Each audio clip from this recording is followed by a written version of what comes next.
I assume most people have not heard of me. Most people. I am a lifetime research scientist. I worked for 32 years in the pharmaceutical industry and biotech. My most senior positions were at Pfizer. I was Vice President and Worldwide Head of Research in Allergic and Respiratory Diseases.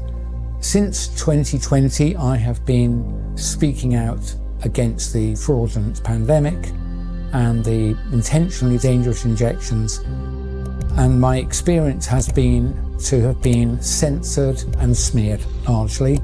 So if you've not heard of me before, that's the reason, that censorship and smearing is the experience of people who try and tell you true things that the authorities don't want you to hear.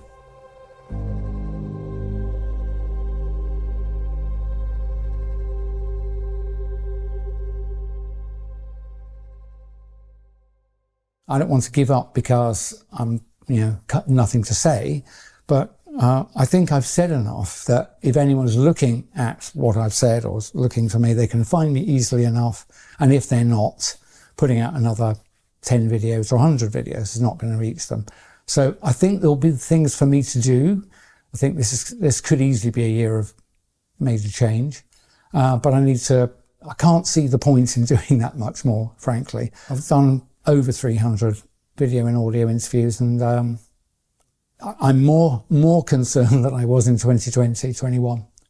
I'm more certain, unfortunately, I wish I wasn't, I'm more certain of the tentative concerns I had then. I've got a much better understanding of the history behind what I call the nonsense, the 2020 lies of the not pandemic, and to inject people with the not vaccines. Yep. I got a much better understanding of all of the work that's preceded it.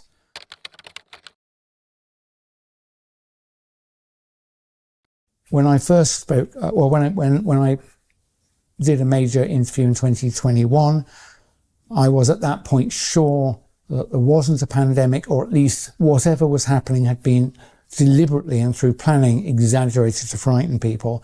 And I focused very much, because of my history as a research executive in pharma for over 30 years, I was very concerned about the injections because I knew there wasn't a public health threat. So why would you want to be injected? My thinking has advanced quite a lot since then, which I may talk about later in this interview. But it's not possible for the injections to be of help to anybody. It's literally not possible. Every medicine, every molecule and atom and constituent of every medicine is in there because somebody chose to put it in there. Hopefully for good reasons, but they put it in there for a purpose, to stabilize something or make it big enough to swallow in the form of a tablet. If you just have the active ingredients in some drugs, it's too small to see. So you need to formulate it with what are called excipients.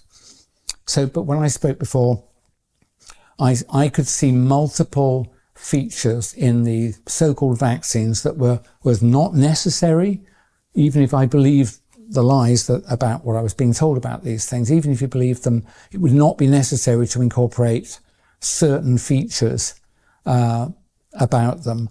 And so my bottom line is, I think, and I'm well qualified to make this claim, probably better qualified than any other single person speaking out, they have been designed intentionally to injure, kill, and reduce fertility. I've never claimed it would do it to a lot of people, or that it would be quick. In fact, specifically, I remember saying at the time, I don't think they want to risk injuring and killing too many people early on, because people will spot it. What I expected once I started looking around and noticing other things, like there was a talk of electronic money, getting rid of cash. And there was talk of digital ID. I remember Tony Blair trying to do that in the 90s. And frankly, I joined the dots, and I could see a world in which you were required to have digital ID, that cash was removed, so you had to spend only using digital money. And I thought, you know what? If I was the evil person, I would say that your digital ID will not be valid unless you're up to date with your injections. And I came across a document from the EU. It's called EU Vabeco, V-A-B-E-C-O. And it's a scheme that started in 2018. Bottom line is that the EU Commission anticipates a future in which every EU citizen has a digital ID whose validity is governed by whether or not they've been injected with the latest mRNA-based, quote, vaccine.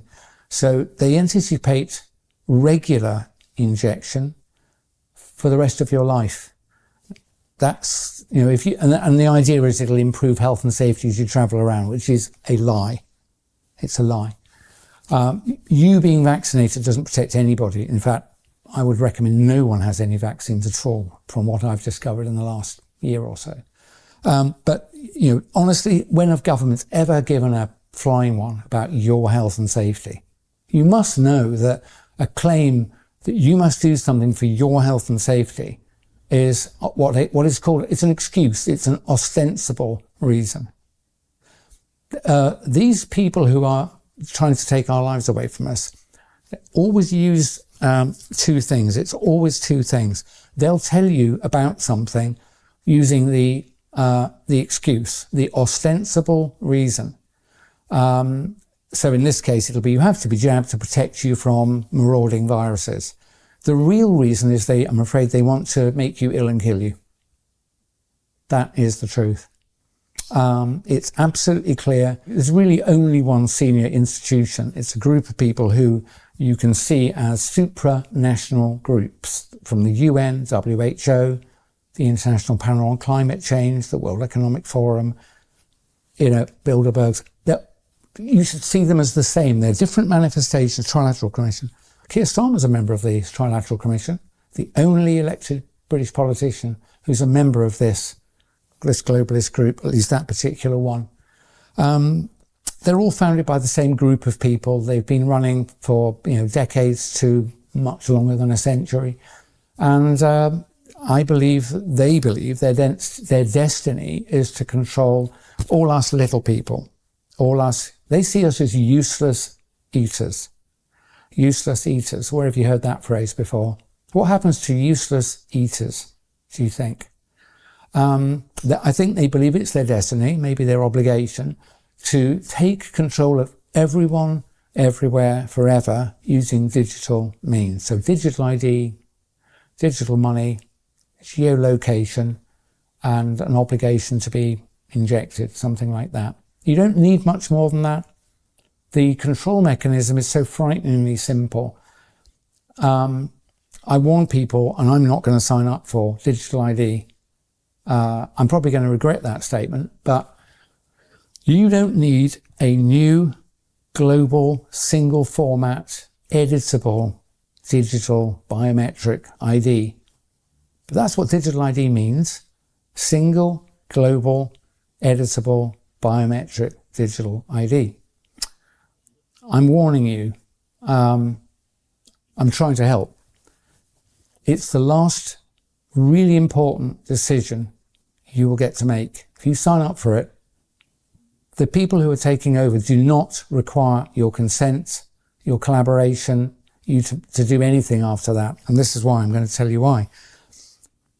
Even I, as someone who's not involved in finance, I'm clever enough to see that the debts of all major countries has been deliberately piled on and escalated to the point where it's obvious to all of us that the debts can never be repaid. We're struggling even to service the interest on the loans. So at some point, I predict with great confidence that an event like 2008, the global financial crisis, only 1,000 times worse, will occur. And that will mean every country is bankrupt at the same time. All businesses would be bankrupt at the same time. And to find out what will happen to you, if like me, you're sort of comfortable and middle class, early retired and got a bit of saving, you should be really frightened what I'm going to tell you. David Rogers Webb. David Rogers Webb. Here's my matching half in finance. He's a retired hedge fund manager who discovered that the laws pertaining to private property rights have been altered over the last 50 or 60 years surreptitiously in every country on the planet. So when you think you own something, I invite you to look in. If you've got an investment account, you will find now, you won't find any statements to do with ownership. You'll only find the phrase beneficial ownership. It makes no difference most of the time. You can buy it and sell it. Let's say it's shares, stocks, bonds. You can receive dividends and so on. But the small print says, in the event of a large enough default, all the financial intermediaries who owe money to the people they borrowed it from, and then they owe money to the people they borrowed it from. In the event of a large enough default, the senior secured creditors, the people at the top, may seize the assets ever pledged as collateral by the layers below them. That includes your house, your pension, any stocks and shares you have in an account with an intermediary like Hargreaves Lansdown, AJ Bell and the like, JP Morgan. Basically, legal theft of all of your assets will occur, I think, within hours of a large enough financial crisis that I've just discussed.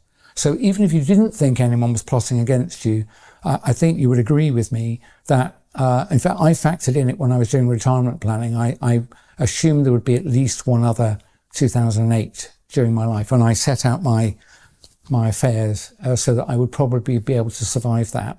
But we can't survive this. So yes, I think there will come a time between now and 2030 where legally all your assets will be stolen. I remember there's a lady called Catherine Austin Fitz, who's a finance lady. She says, I believe that possession, where we're talking about objects, not humans, but where it comes to objects, you really only own it if you can sit on it and defend it at the point of a gun. And I know she says it to get a laugh, but there is something to that. If you've left any assets with a third party, maybe you own some gold and it's in the bank. Maybe you do have, a large pension with a financial intermediary. Upon a large enough financial crisis that is being engineered, because, as I'll explain in a moment, look how useful this is. At the moment of that big enough financial crisis, all of the institutions will be bankrupt and all of the assets will be moved legally, stolen legally, and they will belong to the senior secured creditors, because those assets have at some point been used in a financial transaction. There's no point in you protesting that they haven't told you they've borrowed it and it's not really theirs. This has been tested in a major court in New York, where one financial institution was both the custodian and acting on behalf of senior creditors. So it stole the assets of another of its clients. And it went to court, and I'm afraid it was found that they were legally able to do that. So David Rogers Webb, a free book called The Great Taking, is my gift to you. You should go and read that. So that's part of the takeover. It is a takeover. It's a global coup. And I've explained that if you sign up for digital ID, it'll be the last really important decision you make, because your digital ID will be the only thing that your governments, institutions, and anybody authorized by those holding power will recognize you through. So you won't exist anymore. You'll be replaced by a QR code. You are not a number. You're an address to some resources. And that makes it particularly dangerous, because those resources can be edited. And one of those fields, for sure, will be your vaccination status. And I'm absolutely sure, because I've seen it written down in multiple documents, that your digital ID will only remain valid if you comply with the conditions of validity. So one of them will be, have you had your latest recommended or mandated jabs? And because of the fact that I'm qualified in toxicology and worked for decades with others in what's called rational drug design, when I look at these jabs, the constituents, I am certain, formally certain, that they were designed to hurt you. And so, the digital ID will lose validity unless you roll your sleeve up. You must see that's designed to injure and, I believe, ultimately kill you. But you won't be able to escape that, because all your money will also be associated with your digital ID. So let's say you've gone to a supermarket, you want to buy a drink and a sandwich. You'll beep them through and it'll say, how do you pay? And it'll say, present your digital ID. And the cash register, as it were, the cashless system, won't proceed until you show it your QR code. And if you're not vaccinated, and if that means your digital ID is not valid, it will say, sorry, transaction refused. The merchant will not be able to sell you the product. So you can see how difficult this is. Now, a valid digital ID, just like a valid passport, is today required to cross a border. And I have no problem with a passport, of course. But I'd be pretty cross if to buy petrol I had to show my passport, or to buy a bottle of water I had to show my passport. But that is what's coming. You'll have to show your digital ID. If you said hurty words on the internet, you might find that your digital money doesn't work. If you're outside of your 15-minute zone and you're not authorized to be, you will not be able to buy anything. That's what's coming. It's the ultimate tool of slavery, the digital. It's called the digital gulag by other people. I think that's not a bad phrase. And the way to stop that happening is to put your foot down and don't sign up for it. If they tell you, say you're, if it's a government, they might say we're not going to give you benefits unless you sign up for digital ID. I can't help that. I'm going to tell you, you at this point have to choose. Obviously going to engineer it so that you'll feel you can't refuse. If you sign up for it, your life is going to end. Your free life is going to end. So I would say, like I always did with the jabs before I really knew what was going on, I would say, don't decide anything now. Defer your decision a month, maybe another month. Same with digital ID. Please, when it's first put to you, and especially if they threaten you, we'll have to fire you if you won't sign up for this. This is good for you, is it? Why would they threaten you? Why would they punish you for not doing something that's supposedly good for you? And the answer is, I mentioned earlier, always two reasons: the ostensible reason, the excuse, or the real reason. And the threats come because the real reason is what I've been telling you. It's for bad. So if they tell you they won't pay your benefits if you don't sign up for digital ID, I'm going to ask you to swallow hard and not sign up. You might have to sign up in a month or 3 months. Don't sign up. The more people who don't sign up, the more likely we are to be able to defeat this, because other people will be taking their lead from you. So if you've got children, I think you should be willing to go hungry for a bit. If I have to, I will, in order to stop this happening. So I've made the bold statement, I'm not going to take on a digital ID. And some people have said, you will lose access to your money in your bank accounts. Do you know what? So be it. If I sign up for it, what's going to happen is what I've outlined to you. Money's not going to matter. One, they'll steal it. And secondly, I don't want to survive in a world in which I'm beeping my way into and out of shops and beeping my way to buy some mouldy bread with insect flour, right? I'm not going to live in that world. So I'm just going to stop. And the worse the punishment threatened, brought upon me, the worse the retribution, the more sure you should be that this is a bad thing. So even if they say we're going to fire you, say respectfully, I don't trust this system. I'm going to defer my decision. I'm not going to sign up this month.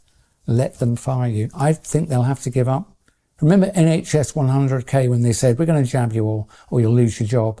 And 100,000 of them campaigned on the street. The government actually gave in the next week. So there's enough power if we only just take our courage in our hands. And you only need courage when you're threatened. You need some courage now. You need some courage now. I'm not frightened. I don't look frightened because I'm not frightened. Everyone's life comes to an end eventually. I don't want it earlier than necessary. But if I do what I think these evil tyrants want me to do, the end of my free life has been reached. Honestly, I think we can defeat this if enough of us are reasonably brave. You don't need to fight anybody. It would be pointless. They'd love you to get young, strong men if you get fighting on the street. I bet the government would love that. Never been my style. But the way to fight it is literally not to comply. So don't sign up for digital ID. I would say if they tell you there's another scary event and you need to go home and stay in, go out for a long walk. Go and find several friends and go for a long walk. If you believe at this point what you're being told on the mainstream media, I've lost all sympathy for you. So you don't have to do the research I've done, and you don't have to be a conspiraloon at this point to work out that something very bad is happening. So don't let them inject you with anything, is my recommendation. And don't allow yourself to be locked down or forced to wear masks or frightened by anything. It's all lies, all of it.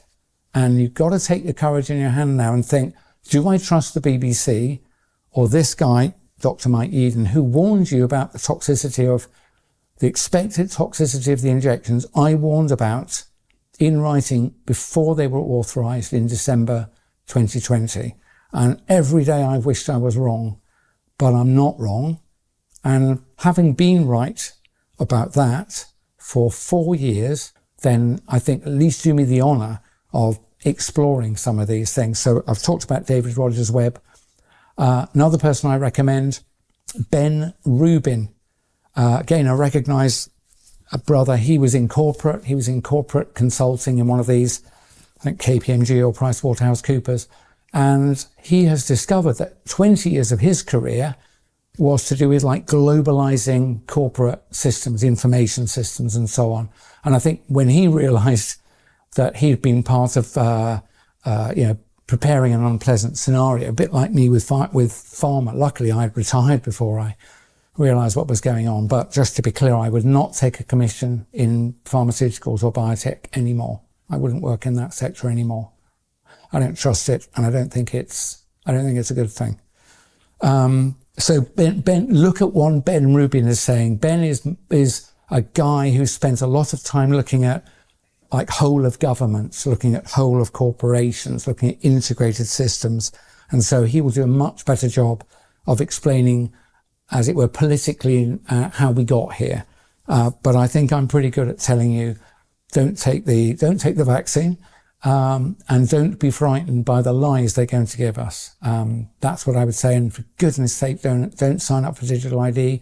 If you feel compelled to, I'm really asking you, defer the decision to do it and watch the punishment, and know that if it's genuinely good for you, why the dickens would they punish you? Why would the threats escalate until they might even say, if you won't take it, we're going to imprison you? They won't start there. They will literally start there with a financial disincentive. So defer the decision, even if you think you're going to have to sign up, please, because I think we can defeat them with that one move. And the other one is, don't believe the lies anymore. There's nothing much to be frightened of other than other humans, really. Other plotting humans are the thing you should really worry about. And there are plenty of them, and I'll name one of them, our former Prime Minister, Tony Blair. He's not a good person. He's really not a good person. So he came into government, you will remember, not left, not right, but the third way. Do you remember the third way? What it involved was public-private partnerships, which meant we'll borrow money from private financiers and we'll spend it on public services. So that means your country will improve without you having to pay any taxes. And when I heard that, I thought the chickens will come home to roost. And so we got lots of new hospitals. We didn't have to pay for them at the time. We were just servicing the loan, something like that. Chickens have come home to roost. The country now has enormous structural debts. And I think debt repayment it's either the second or the third largest item on the budget already. It's more than we spend on education. Next year, it'll be even more. And, it will become the largest budget item if the country survives long enough. So Blair, we voted him in. Blair has, all the other countries in the West have been guided to do this. So they've all borrowed so much money that they are effectively bankrupt. There's probably no hiding from that, but let's not make it easy for them. So yeah, they bankrupted the country and they've hidden that, but it's very clear to people like David Rogers Webb. And I anticipate we'll have other scares, like, honestly, if they tell you about bird flu, it's like a chicken with a cold. You know, have you ever seen a chicken with a cold? Have you ever seen them coughing, sneezing? Birds don't get flu. Birds do not get influenza. They don't. They do not get influenza. Spend 5 minutes looking at the bird, the respiratory tract. Look at the lungs of a bird. And you realise it's so different from a mammal's lungs. It's like you would realise why they can't get colds or flu. So they're lying to you about these illnesses. Birds can get sick, but they haven't got flu, and it's not contagious. So, and the PCR test is a measure of nothing. It's fraud. And when they tell you, oh, we found bird flu in a flock in Aldermaston or something, they will have used PCR, which is fraudulent, to get that result. And they could make the birds sick in any number of ways just by treating them badly. If they overcrowd them, that will make them sick. If they stress them, that will make them sick. And if they then come in and test them, they can claim bird flu in the flock. Then they can kill all the birds. And then they can say, oh, look, bird flu is going around. Then they'll lie and say, first case of bird to human transmission. It doesn't even exist because, like I told you, birds don't get colds. Birds don't sneeze. Have you ever seen a bird coughing? Please, you must know they're lying to you. And I wouldn't think monkeys get pox either. Really. They're hairy. Anyway, I haven't looked at that one in any great detail. But what I have looked at since I last gave a substantial interview, this one's often very difficult. When I was younger and I was taught biology and so on, so I didn't work in virology. So I remember being taught things and then I remembered them. And I'll come back to what knowledge is in a minute. So I was taught that colds and flu are caused by submicroscopic infective particles called viruses. That's what I was told. They float around, you inhale one, if you're susceptible, you get a cough or you get a cold, whatever it is. And that model seemed okay. I didn't work in the field, so I never examined it again. And this is an example. I'm asking you to ask yourself what you know, what you really know. I've had to do that I thought I knew quite a lot, and I've realised over the last 5 years I don't really know anything. So knowledge. I think there may be multiple kinds. I'm not a philosopher, but there's at least two different kinds. One is things you know because you yourself have done the work. Maybe if you grew some crops or had cared for an animal or another person. Things you know from things you've done personally. You've verified them. Then there's the other knowledge, which is most of what we call knowledge, which is, I would characterize it as someone told you and you chose to believe them. If you ask yourself honestly about what you know, how much of what you know belongs to the second group? Someone told you and you chose to believe them. I think it's most. So I had to be humble, not the big man, big clever scientist. I realized most of what I've been taught is a lie. It wasn't an easy thing to come to grips with. Partly why I wouldn't work again in the sector. I couldn't even do an honest job because I don't trust the literature. But here's the thing. So I was told this is how flu and colds work, that flu and colds were due to submicroscopic infective particles called viruses. And that you caught them from another person, you could give them to a person. That's what I was told. That's the model. That's the scary thing they tell you. That has been tested in formal settings. A clinical trial in a case like this would involve volunteers who have got colds or flu spending a few hours in a room with a healthy person. And then the two people would go their separate ways and the experimenters would follow up the healthy person over the next days and weeks. Now, if transmission was occurring, you would expect over time the people who've spent a few hours with someone with a cold or flu would get colds and flu more often than the people who didn't spend time in the room with the person with cold and flu. And they had matching controls. People spent time with someone who was perfectly well. So they were the controls. They went off. The people who spent time with a person with a cold, they went off. And here's the thing. For 100 years of these clinical experiments, the people who spent a few hours with the person with a cold or flu got colds and flu no more often than the people who spent a couple of hours in the room with a well person. contagion of acute respiratory illnesses does not happen. Now, many of you will protest and think, I'm certain I got it from my brother-in-law, or I gave it to my workmates. I will say those observations are consistent with contagion. They're not proof of it. There is another explanation, and I don't have the whole answer, but I believe I've got a good alternative. If you, a person who gets headaches, especially a migraine, when you've got a migraine, how often do you ask yourself, I wonder who gave me that migraine? Who did I catch that headache from? You'll probably think, what are you talking about, Yeadon? Everybody knows that you don't catch them, you develop them, whatever. How about this one then? If you're unfortunate enough to have angina, maybe occasional chest pain, maybe from stress, maybe from you're not very fit. The next time you get pain in your chest, do you think, I wonder who infected me with that angina? It's like, no, the headache and the chest pain result from things going awry inside you. Equilibrium's being lost inside you. I believe, as a respiratory expert, that colds and flu are the result of a loss of normal equilibrium inside you. And so they occur from time to time. If you go from cold to warm environments, dry to wet environments, and vice versa. If you're stressed, if you haven't slept, if you've slept with your mouth open, your nose is a fantastic filter. And I think those are the things that trigger colds. We get colds quite often. I probably get a couple of minor colds a year. Flu I've only ever had twice. So colds happen so frequently. This is how it works psychologically. The next time you get a cold, because you've been told you catch them, you'll think, who did I see that had a cold? It's like, I wonder if that guy in the checkout who was coughing. Or I know it's Dave at work, or my sister-in-law had it.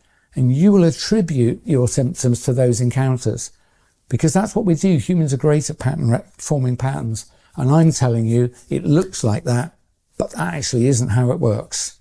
And so next time you spend time with someone with a cold and flu and don't get a cold in the week or so afterwards, remember, Mike did tell us you don't catch these things from other people. So, that means you shouldn't be frightened if they lie to you and said that there's a bird flu or, influenza or whatever it was called, COVID, because it doesn't work like that. These diseases do not work like that.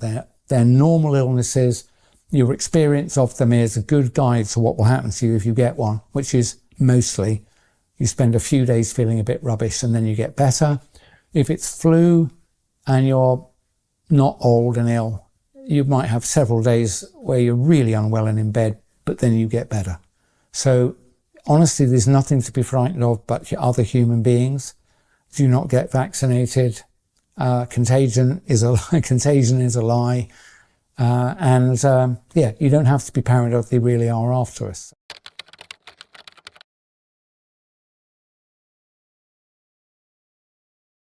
I would like to come back to something very, very important that I've discovered. It was absolutely horrifying. And when I tell you, and it's right in my field of expertise, I was the vice president for years of new therapeutics for allergic and respiratory diseases, ANR.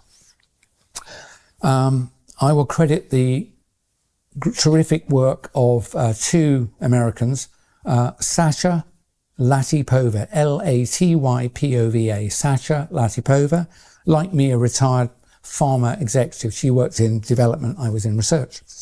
And a legal scholar called Catherine, with a K, Watt. Catherine Watt, W-A-T-T. They write on Substack.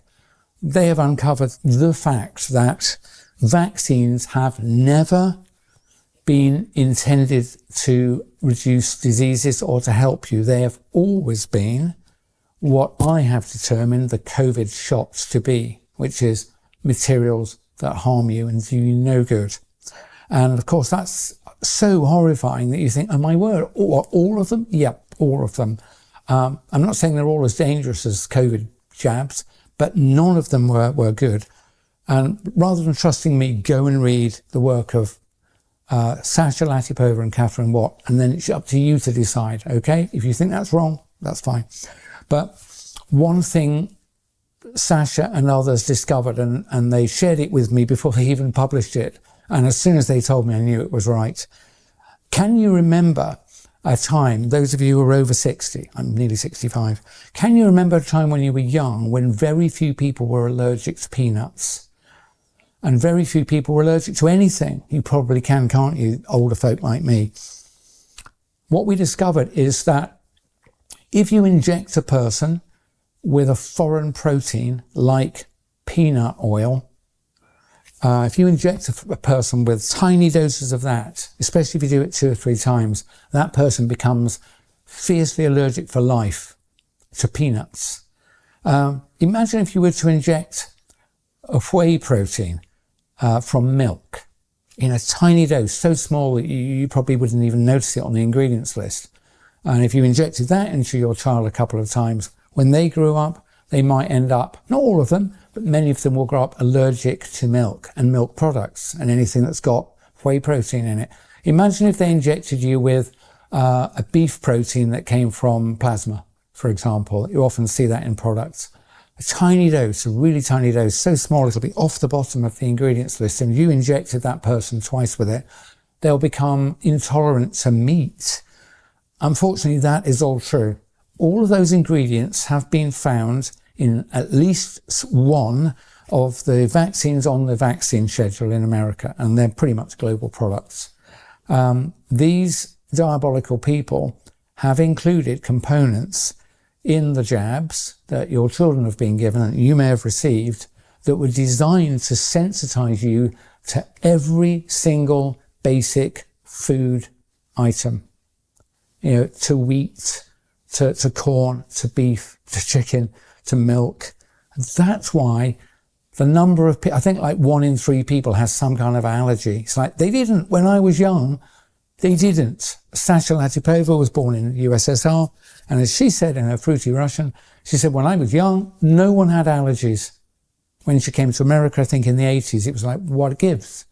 And so she was probably perfectly poised to spot this. And so she discovered this, and she noticed that a scientist called, I think it was Charles Richet, something like that, 1902, 1905, given a Nobel Prize for discovery of this mechanism. If you give tiny doses of foreign protein into a person separated by 2 weeks, they become violently and permanently allergic to that substance. You know, even if you touch it on the skin or put it just in your mouth, on your tongue, or certainly if you eat it, you've got a worse than even chance of having an allergic response to it. These people have sensitized you, those of you who've been vaccinated, to large amounts of the natural environment. I mean, how diabolical is that?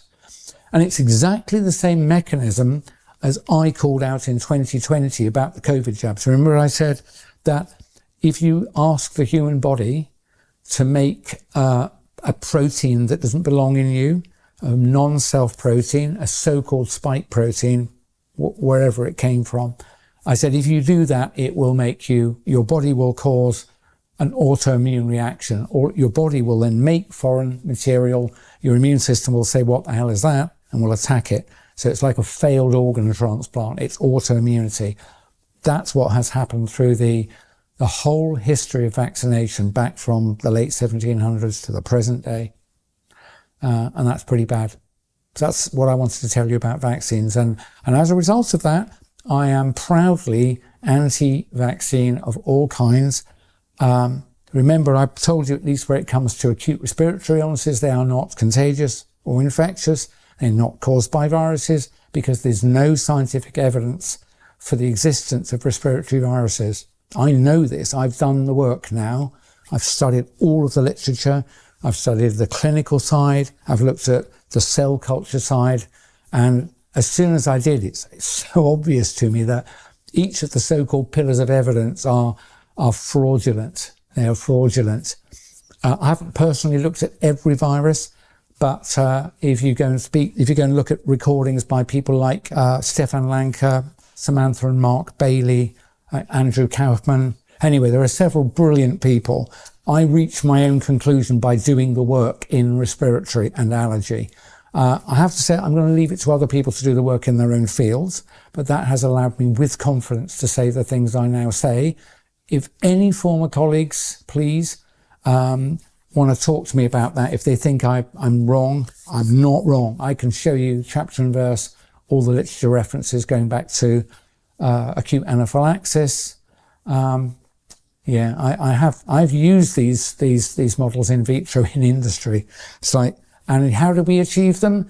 You administer foreign proteins twice, about 14 days apart. It's like amazing how I didn't spot it. People don't spot things. I didn't spot things.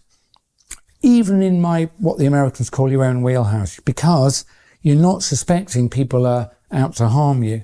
You literally don't interpret this action, which is bad, because you're not looking for bad motives. So now I can see so many things. I understand some people don't want to even tackle this topic. And I've been warned by people that if I say acute respiratory illnesses, colds and flu are not caused by, infectious particles, they're not contagious. If I say that people will not believe me. Well, I'm not going to lie. There's no point in me sitting here and telling you anything if I don't tell you the truth. I'm sure it's true. Some people will reject everything I've said because of what I've just said. But I can't help that. But I am qualified to have done the work. And you may note, I restrict my remarks to acute respiratory illnesses, because that's where I've done all of the work. I've read all the papers. I can show any other scientist I can send them a list of the papers if they want. So if someone thinks, no, he's wrong, if you're a qualified scientist and you think I'm wrong, contact me and we'll have a phone call and I will send you the papers. And I think you will have to conclude, as I do, that contagion isn't a thing.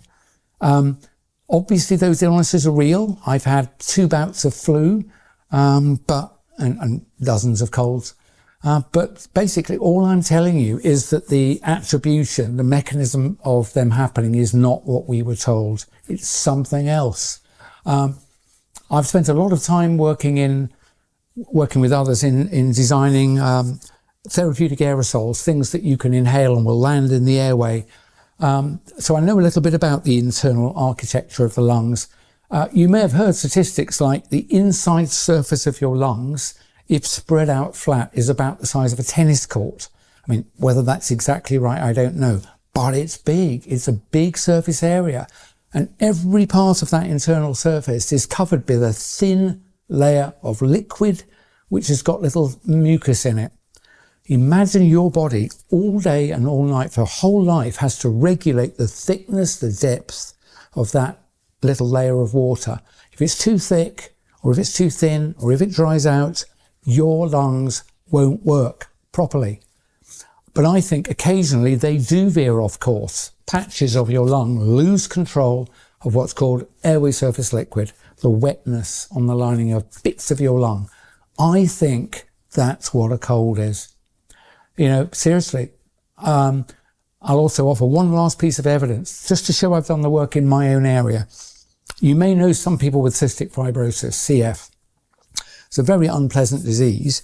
It varies, though, in severity from, I didn't know you had CF, to poor babies that don't make a year old. What's the key problem in CF? It's to do with regulation of the state of hydration of your lungs and also your gut to some extent. People who made adulthood with cystic fibrosis, not the most severe cases. What's the most common thing that happens to them? They get colds very often. They can't regulate the airway surface liquid layer very well because the cystic fibrosis problem they've got, that's part of the machinery for regulating it, is broken. When I thought of that, I thought, oh my word, that is why. So basically your health excursion, getting worse and then getting better again, is very similar to the episode that some people with cystic fibrosis have, because I think it's fundamentally the same mechanism. It's not caused by floating particles called viruses. It's caused it's not a conscious thing, but when you lose control of the balance, it's called homeostasis. When you lose control of the balance inside health of your lung. You might just get a scratchy throat, bit of a cough, and you bounce back. Oh, I thought I was getting a cold there. Or you might get a bit of a cold, or you might really go down with something chesty, or you might have to take to your bed. And I think those are like a nested series of excursions from health and back to health. All right, that's what I think colds and flu are. They're not contagious. They're not caused by viruses. And I've given you a better explanation for what a cold is than the official story. So I invite you to take that on board. So yeah, I understand people not wanting to speak about viruses, but I think if you know the truth, you just have to speak it or get off the stage.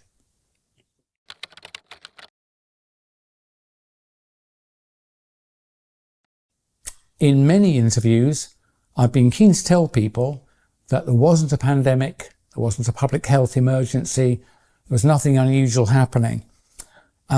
Sometimes I'll refer to the numbers of people, going into hospital or dying of things, but I've got something that I think is more useful. In order for an emergency to be declared, like a fire or like a shark approaching a public beach, holiday beach, would you agree with me, ladies and gentlemen, that before you would call out the fire engines, you'd probably be smelling smoke somewhere, someone would be, or a smoke alarm will go off. Before you would call shark alerts and get everybody off the beach, you would think someone would have seen a fin, yeah? Or someone in a helicopter said, hey, I can see some sharks approaching the beach. What I'm telling you is before an emergency is called, there is already an event at some level that someone is able to see, to detect, and warn you about, and you think, oh, that was really good that they warned us. In the case of the pandemic, that nice man at the WHO, Tedros, clever he may be, but he's not a fortune teller. He doesn't have foresight. He hasn't got long-range binoculars. He's not got a time machine. In order to declare a pandemic, which I think he did in 2020, March, whatever it was, he has to have some evidence of that. There's a little problemette, ladies and gentlemen. Not just me, but Dennis Rancourt in Canada and many other researchers have looked for signs of illness, respiratory illness, which surely would be growing somewhere in a small way in order that the WHO from their Siemens exalted position could aggregate all that data and go, oh my word, it looks like there's something like a pandemic beginning. There is nowhere in the world that you can find increased frequency of respiratory illness and respiratory deaths anywhere until after the WHO called a pandemic. Ladies and gentlemen, they called a pandemic with no evidence of a pandemic because they were lying to you. They were lying to you. Then they created all our governments created the impression of a pandemic by misusing a test that doesn't measure what it says, PCR. There's literally, what we had is a pandemic, a rollout of the test. It's as simple as that. Increased number of cases everywhere was a pandemic of a rollout of a rubbish test.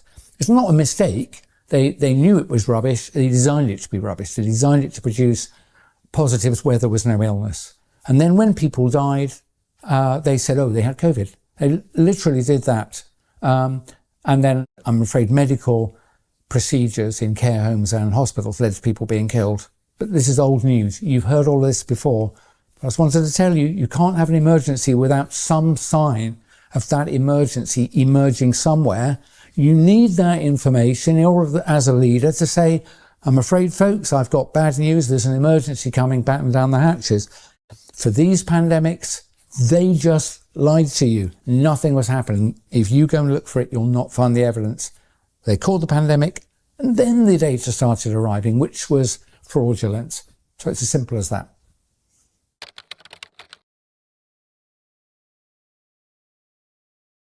If you do nothing else, have a look at, the Club of Rome, the Trilateral Commission. Honestly, things like climate change and diseases that pandemic were decided to be used by people concerned about population, for which there's no evidence of real concern. They decided at the same time to frighten you with diseases and changes to climate. It's the same group of people at the same time. And after that, there was a diaspora of propaganda. Honestly, people might say you're not qualified, but I'm very qualified to read the scientific literature and to find my peers. So I've found at least 3 or 4 people who've spent longer in atmospheric science and climate than I've spent in pharma R&D, and there is no question that there is no significant change to the climate of the world since pre-industrial times. Some people think it's a degree warmer or so. We're not sure. We weren't measuring it very much. Honestly, where do you think they got the temperature data from when there were virtually no thermometers? And they weren't calibrated to each other, and no one checked what the records really said. So this idea that they know it's 1.5 degrees, it's a lie. The temperature of the world has changed much more than that repeatedly in geological history, much more than that. But the key thing you should know is there is no connection between CO2 in the air and the temperature of the surface, by which I mean, because people say, oh, it's a greenhouse gas. It's like, yeah, we don't live in a greenhouse. A greenhouse is a closed system. If you modify CO2 in the atmosphere, a pretty much open system, all that happens is the bits that are warm transfer their energy to other atoms, and then they radiate them back out into space. The reason we know this is that there are ice cores from deep polar ice that have been looked at by several independent groups. What they all show is, yes, temperature has modified over time. Atmospheric CO2 has modified over time. Here's the important information. Changes in temperature always preceded change in atmospheric CO2. Atmospheric CO2 moves in response to the change in temperature. Warm water doesn't hold as much CO2. The seas are big. There's a lot of volume of the sea, so there is a lag. But after temperature of the air has warmed up, after a large lag, the sea warms as well. It releases some of its CO2. Everybody knows a fizzy drink loses its bubbles, which is CO2 dissolved. It loses its fizz when it warms up. So you know what I've just told you is true. Warm water holds less CO2 than cold water. When the Earth warms due to changes in solar output, modification of our non-circular orbits, alteration of the angle of the Earth to the solar ecliptic, any of those things and maybe others, whatever it was that makes the Earth warm or cool, the CO2 movement takes place afterwards and in the same direction. So all of this fear-mongering about burning fossil fuels, adding CO2, and that will change the Earth's climate, it is a lie. And they're lying to you to frighten you and to get you to accept, for example, restriction on internal combustion cars. Given what I've just told you is true, why would you not have 100-year-old technology that's being refined and is the exhaust coming out of very good cars today is cleaner than the air coming in through the intake in any city that's a bit grubby. It's that good. Catalytic converters, nitric oxide converters as well in things, especially in diesels, computer controlled fuel injection, stop start. They're literally the air coming out. You can't smell petrol when you walk around London. When I was a kid in a big city, my eyes would stream from the raw petrol pouring out from the cars. So there's no justification for restricting the use of cars, petrol cars. You know the restrictions with electric vehicles, but my conclusion from watching other people who understand engineering, the push for EVs is nothing at all to do with getting you into an EV. It's to get you out of your internal combustion engine car. And the the zero emission vehicle mandate that our government has specialised in, which requires automotive manufacturers to sell a higher and higher proportion of their total sales as EVs each year, the effects of this will be to destroy, to bankrupt and reduce the mass manufacturing conglomerates, people like Volkswagen, Audi Group, Ford, and so on. They will be bankrupted. Now, they may be collaborating with World Economic Forum or not. It doesn't really make any difference. The quick example of Volkswagen, Audi, they're not allowed to sell the number of cars we would like to buy, petrol and diesel, because the company and the main dealers know that they'll be fined £15,000 a car if they don't sell 28% as EVs. So they're going to restrict, and they are already restricting, petrol and diesel sales, and it's only 2025. They also can't sell very many EVs because the European cars are a lot more expensive than the cheap Chinese imports. I'm not having a go at China. I think this has been arranged by global financiers. On the one hand, it's like a 1-2 punch. You can't sell petrol and diesel because we're not going to let you. And oh dear, your cars are uncompetitive with the cheaper Chinese cars. There are 180 Chinese EV makers. At the moment, I think 1 or 2 is profitable. And I saw a press report from the trade press that said by the end of this decade, 7 to 9 of them will be profitable and the rest will have gone. What that tells you is someone is willing to spend hundreds of billions of dollars to manufacture cars, I would suspect, at a loss in order that they can be delivered to Europe at a loss in order to destroy the mass manufacturing capability of Europe. And as a result, it'll be, oh dear, there are simply not enough cars to go around anymore. So in the end, they won't need to mandate it. There literally won't be any. So, and that's one big concern I've got. You might think, why would I comment? I like machinery. I commented before that I like wrenching, spannering my own vehicles, cars and bikes mainly. And I was filmed in 2020 in my bike shed. So I've paid attention at least to automotive changes.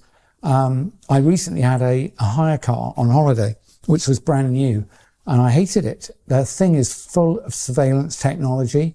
It's full of, I think they're called ADAS, Automated Driver Assistance System, something like that, ADAS. And it's an EU set of regulations, but it will be rolled out worldwide.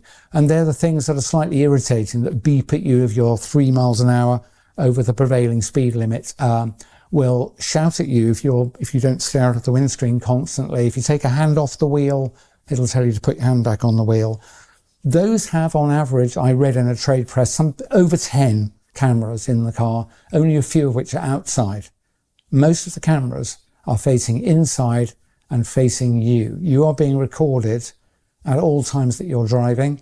It's so one of them focuses on your eyes so that it's checking whether you're looking through the screen, whether you're tired or not, if your blink rate slows.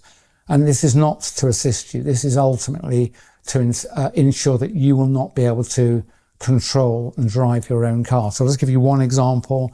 You must have heard of 15-minute cities, even if you think it's a conspiracy theory. Just imagine your 15-minute city is a radius of, say, 3 miles from where you live. Might be that much in bad traffic. With these always-on cars that are connected, what do you think will happen when your vehicle crosses the edge of that 15-minute boundary? I know what's going to happen when it is turned on. The vehicle will probably slow down. It probably won't stop immediately, but it will be disabled. It'll go into limp mode and you'll only get into first and second gear. They're not going to allow you to drive out of the 15-minute zone in a modern car. And there are so many other things. That's called geofencing, one word. Go and look it up. I know personally somebody whose car was updated as a favour from a dealer, and when she got it back, being a lawyer, she happened to notice that she had to accept new terms and conditions. And that will ultimately be probably related to your things like your digital ID. Otherwise, where do they know where you are? Well, with the car, they know where the car is. But they probably want to associate the owner of the car. They'll know who's in it because your face is in multiple cameras. So they'll know who's in it. If you try to cover your face with a mask, I suspect the car won't start if that isn't already incorporated. If I was an evil person, I'd design that. And you can assume that whoever's running this are more evil than me and more imaginative. Is this the world you want? It's not the world I want. Honestly, I would detach the internet, turn it off, and jump up and down on all the digital devices if I could. Lots of things would become inconvenient, but it's a much better world. And what's crucial about that world is it cannot be taken over by a small number of people. These digital devices are essential for the global coup d'etat, which started in 2020. Without that digital technology and the ability to communicate with you, to alter what your mind is thinking about, what you pay attention to propagandize you, and ultimately to regulate you through digital ID. Without that, they couldn't do this, all of this control.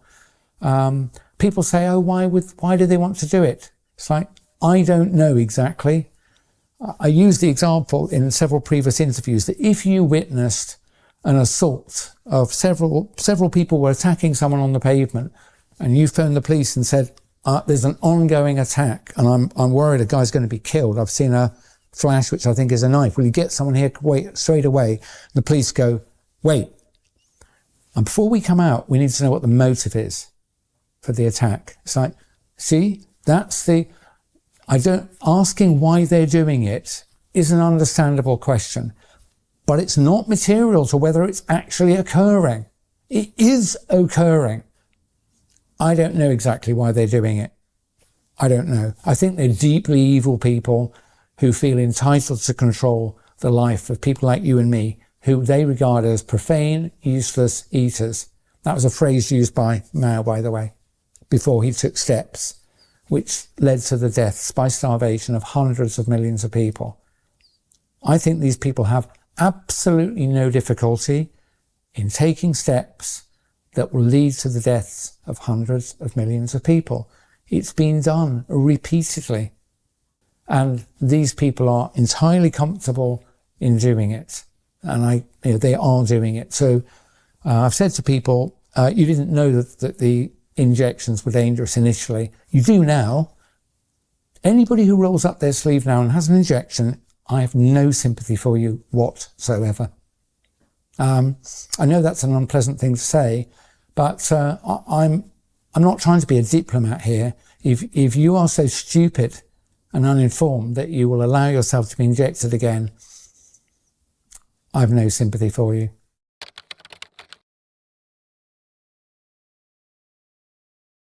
I think it's very important to recognise that there aren't any heroes out there that are going to descend from on high and save us, and I'm certainly not one. But there are very large numbers of us, and the people who are trying to take our freedoms away need us to comply with things in order to control us. And I'm saying to you, we will win if enough of us, bottom up, simply refuse to go along with their harebrained plans. So if they want to frighten you with some mad pandemic that doesn't happen, don't be afraid. If they want to tell you to stay at home when it doesn't suit you, go outside. If they insist you wear masks, don't wear masks. There's no possible benefit for you wearing masks. Certainly, if they want you to roll up your sleeve, do not accept any injection, certainly not of these mRNA technologies. They certainly like their digital control technologies, so do not sign up for digital ID and many other things really, but try and stay healthy, go and talk to real people, give them a hug, and eat good food, exercise, be out in the daylight, and we'll be all right as long as enough of us do not comply.